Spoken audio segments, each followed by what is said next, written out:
student. This video is for class 10th computer application students. We have seen in the first chapter some points terminology related to internet. Now further we are going to see some other topics. So first thing is web address in it. What is an web address? So as you know that on internet every computer has a unique ID or address. Any website, anything is having a specific domain name. So how we are going to just see by one example. Suppose one website is there, www.google.com. It is complete address of particular website Google. So this is called its domain name.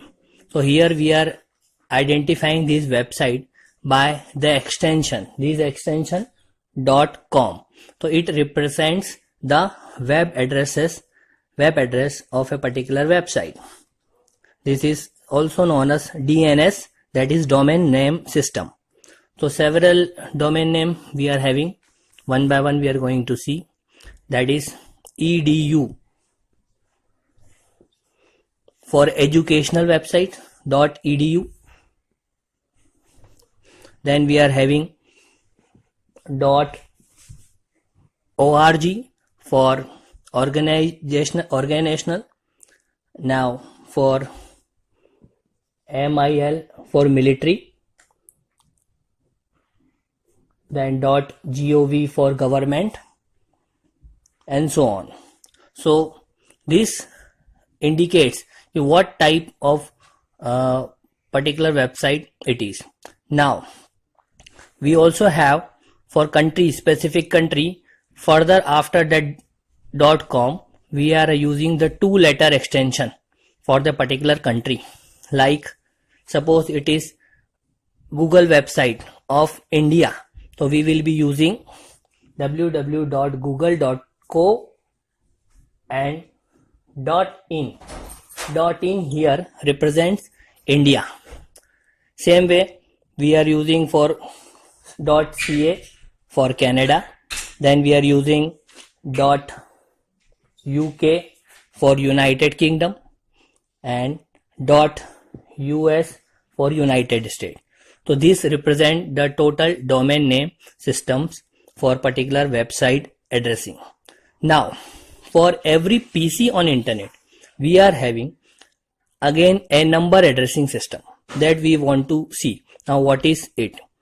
So as we know that internet support or works on TCP/IP protocol, that is transmission control protocol and internet protocol.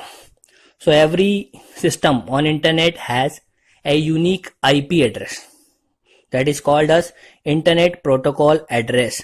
So it is IP address. It contains 32-bit code. 32-bit code through which we are going to represent any system on the internet. So generally, if I will give one example of an IP address, see 132.168.1.101.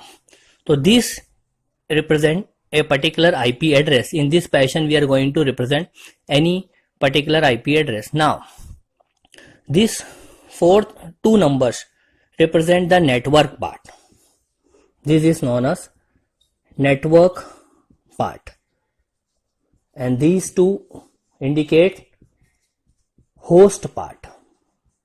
So any system can be represented by this type of unique IP addressing, and where each digit range is from 0 to 255. So total 256 character for one place we can use. So together it indicates or it represents this IP address. I hope you have understood, and now you will be able to solve the worksheet which I will be forwarding you. Thank you.